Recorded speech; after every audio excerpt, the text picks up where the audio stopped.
Life in the early colony of New South Wales was very difficult.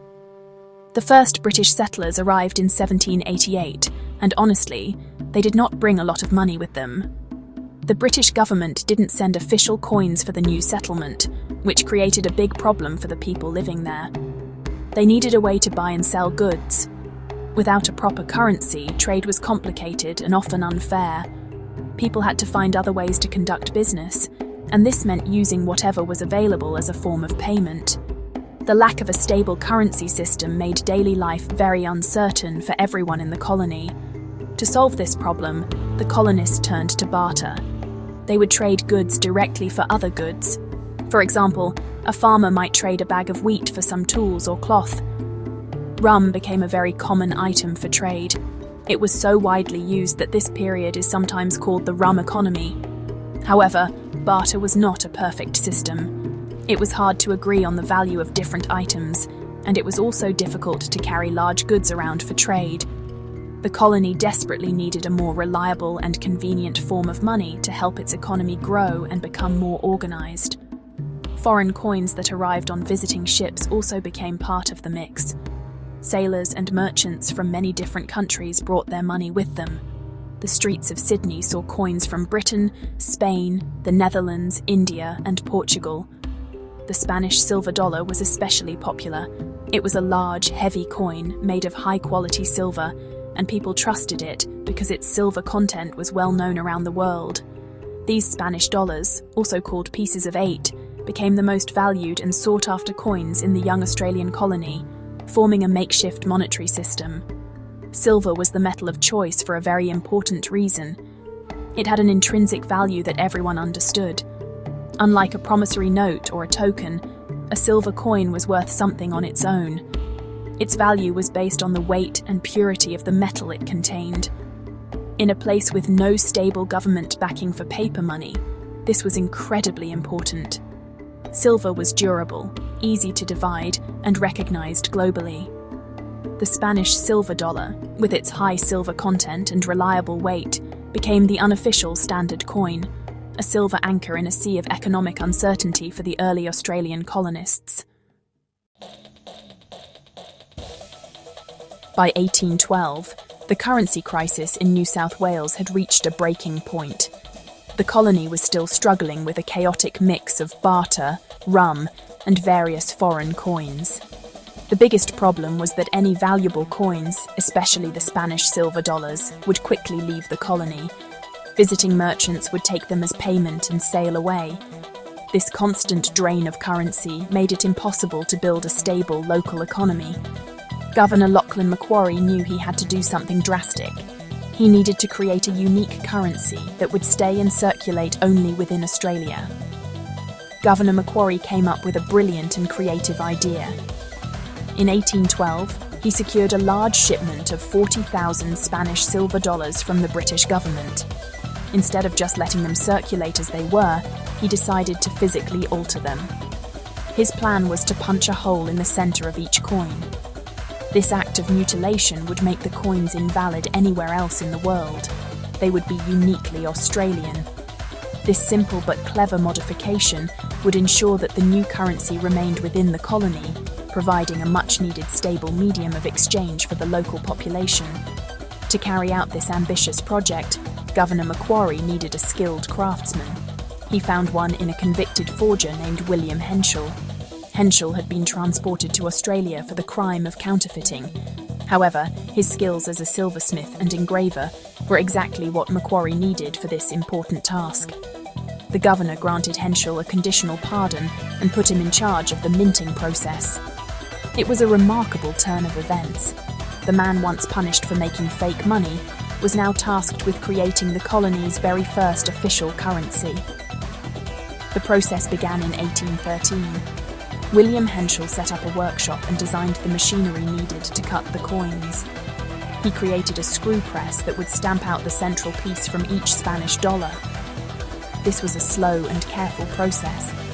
Each coin had to be centered perfectly before the punch was driven through. The result of this process was 2 new coins from the original one. Media group, side by side of hold coin and central piece, 2 coins from one Spanish dollar stock or distribute equally. The outer ring became known as the Holey dollar.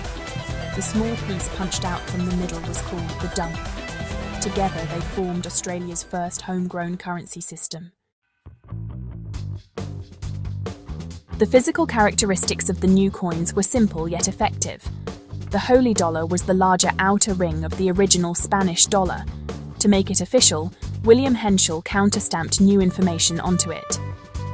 Around the edge of the central hole, he stamped the words New South Wales and the date 1813. On the other side, he stamped the coin's new value, 5 shillings. This clearly marked it as the property of the colony and gave it a specific monetary worth. The original Spanish designs were still visible on the remaining surfaces of the ring, a link to its past life. The smaller piece, the dump, was also turned into a proper coin. It was a small, circular piece of solid silver.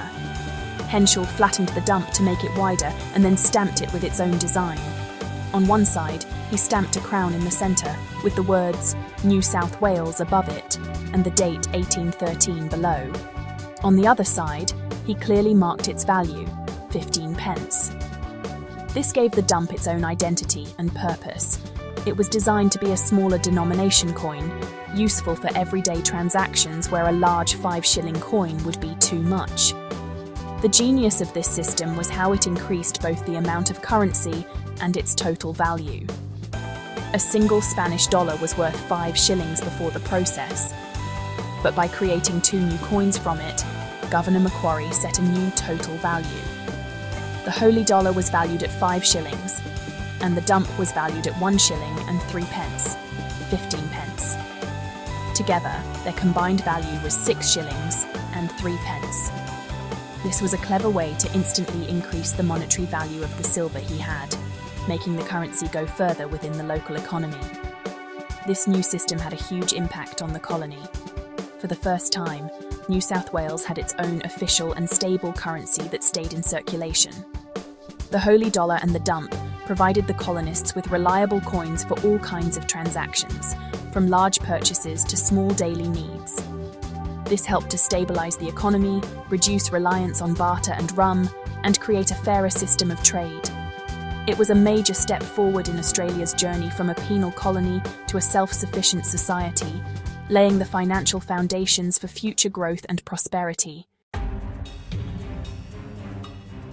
The era of the Holey dollar and the dump was relatively short but incredibly important. These unique coins served the colony well for over a decade. However, as the Australian economy grew and trade with Britain became more standardised, a change was needed.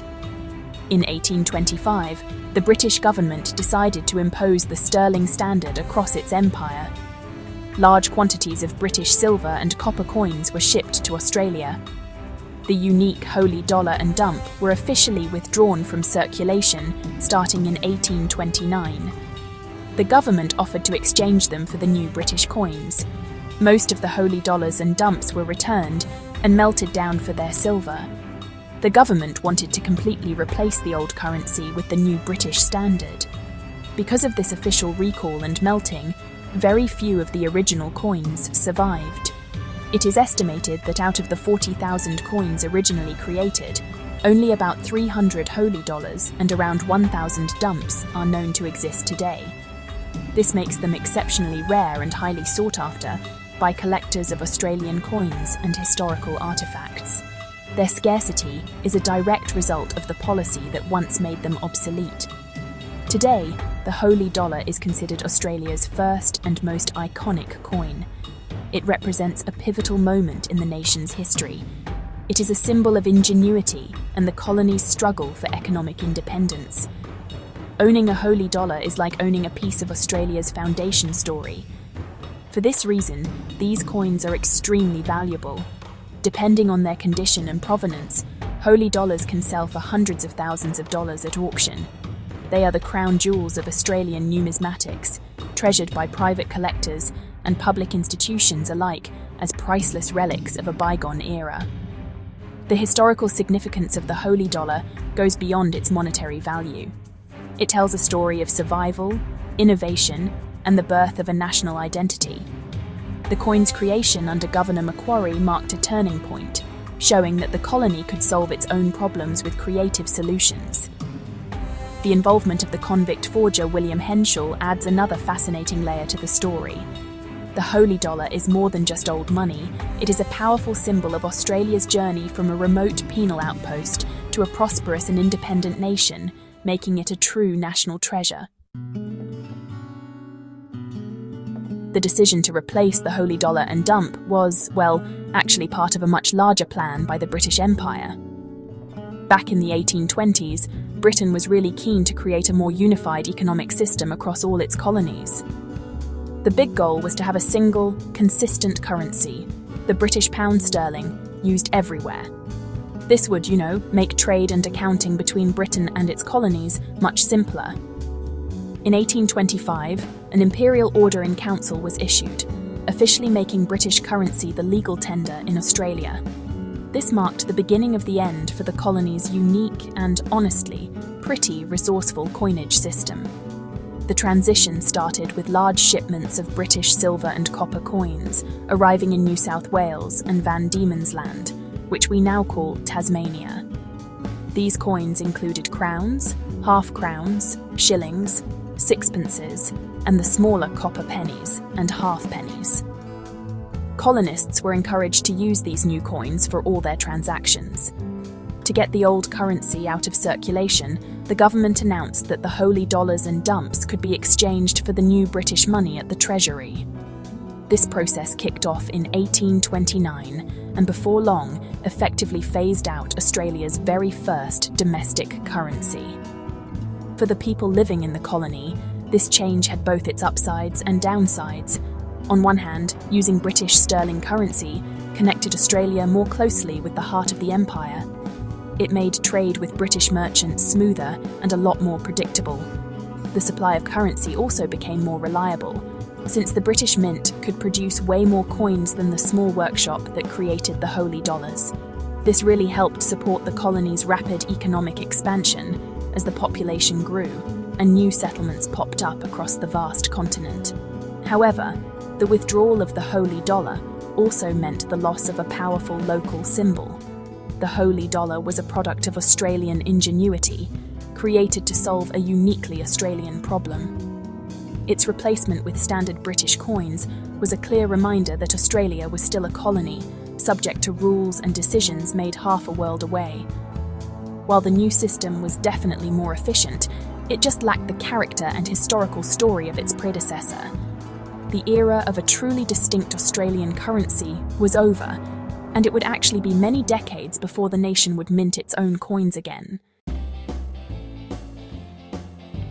From the late 1820s until the end of the 19th century, Australia's currency needs were met entirely by coins from Great Britain. These were the same silver coins that people used in London, Manchester, or Glasgow. The coins were minted at the Royal Mint in London and shipped to the Australian colonies. The main silver coins in circulation were the florin, which was worth 2 shillings, the shilling, the sixpence, and the threepence. They all featured the portrait of the reigning British monarch on one side, starting with King George IV, then William IV, and for most of the century, Queen Victoria. The discovery of gold in Australia in the 1850s created a massive economic boom. The population grew rapidly as people from all over the world rushed to the goldfields. This sudden wealth and increase in population created an enormous demand for coins. But the shipments from the Royal Mint in London just couldn't keep up. To solve this problem, branches of the Royal Mint were established in Australia. The Sydney Mint opened in 1855, followed by the Melbourne Mint in 1872 and the Perth Mint in 1899. However, these mints were initially only authorised to strike gold coins, known as gold sovereigns and half-sovereigns. Even with local mints striking gold, the supply of silver and bronze coins for everyday transactions remained a problem. All of these small change coins still had to be imported from Britain. the colonial governments repeatedly asked for permission to produce their own silver coins at the Australian mints, but these requests were always denied by the British government. London wanted to maintain tight control over the empire's currency. As a result, the colonies often experienced coin shortages, which made daily commerce difficult for ordinary people and small businesses trying to operate in the booming economy. This reliance on British silver coins lasted for the rest of the century. As Australia grew and developed, the money in people's pockets remained distinctly British. The coins featured British monarchs and British symbols. They were a constant, tangible reminder of Australia's colonial status. While the economy was strong, especially after the gold rushes, the country lacked a monetary identity of its own. This situation would only change after the Australian colonies finally came together to form a new, independent nation at the turn of the 20th century. The year 1901 was a major turning point in Australian history. The 6 separate British colonies united to form the Commonwealth of Australia. With this new political independence came the desire for a unique national identity, and that included creating a distinct Australian currency. For the first few years, British coins continued to be used. However, the Australian Parliament passed the Coinage Act in 1909. This act gave the country the power to issue its own official coins for the very first time since the Holey dollar. It was a proud moment for the young nation. The first Australian silver coins were issued in 1910. They followed the British sterling standard in terms of size and weight. The series included the florin, shilling, sixpence, and threepence. While they featured King Edward VII on the front, just like British coins, the back was completely new. The reverse designs featured symbols that were uniquely Australian. The florin showed the Australian coat of arms, a powerful symbol of the new nation. This was the first time that the country's own identity was proudly displayed on its circulating currency for everyone to see. These early Australian silver coins were made from 92.5% pure silver, which is known as sterling silver. This high silver content continued for many years, through the reigns of King George V and King George VI. However, the economic pressures of World War II brought about a significant change. The cost of silver rose dramatically, and the metal was needed for the war effort. In 1946, the Australian government decided to reduce the silver content in its coins. The purity was lowered from 92.5% to 50%. Coins minted from 1946 onwards contained half silver and half other metals. The era of silver in everyday Australian coins came to a complete end in the 1960s. The value of silver as a metal had continued to rise. It eventually reached a point where the silver content in the coins was worth more than their face value. To prevent people from melting the coins down for their silver, the government made a major decision. In 1966, Australia switched to a decimal currency system, replacing pounds, shillings, and pence with dollars and cents. The new coins were made from modern, cheaper alloys like cupro nickel, and circulating silver coins became a thing of the past. Even though silver is no longer used in everyday circulating coins, Australia's connection to silver currency is stronger than ever. The country's mints, especially the world-renowned Perth Mint and the Royal Australian Mint, have become global leaders in producing high-quality silver coins for collectors and investors. These modern coins are known as bullion or numismatic coins.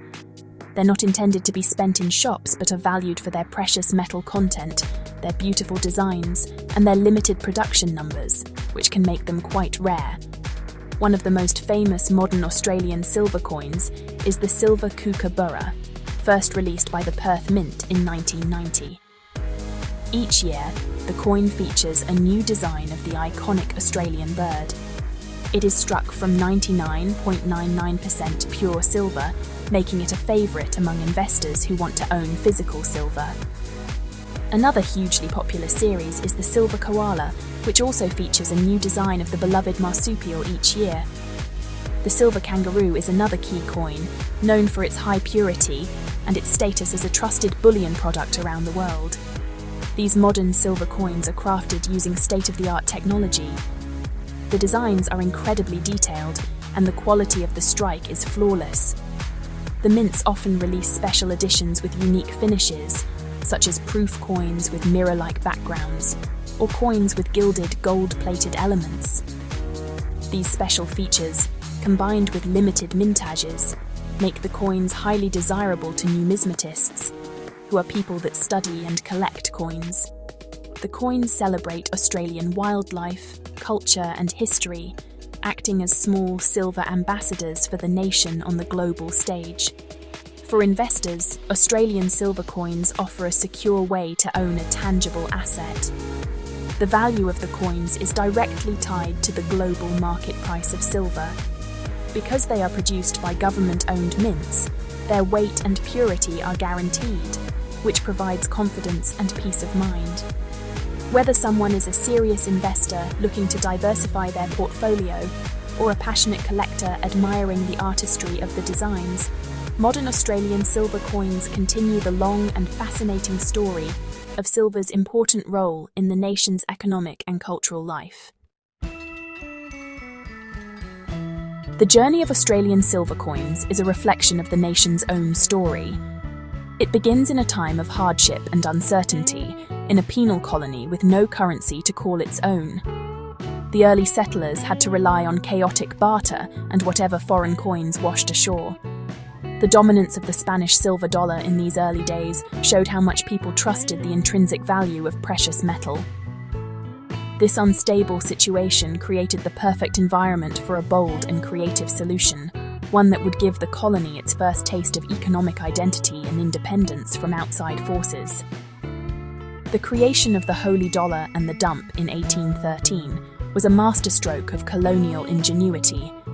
It was a practical solution to a pressing problem, transforming foreign money into a unique local currency that could not leave the colony. This act, orchestrated by Governor Macquarie and executed by the convict William Henshaw, laid the foundations for a stable economy.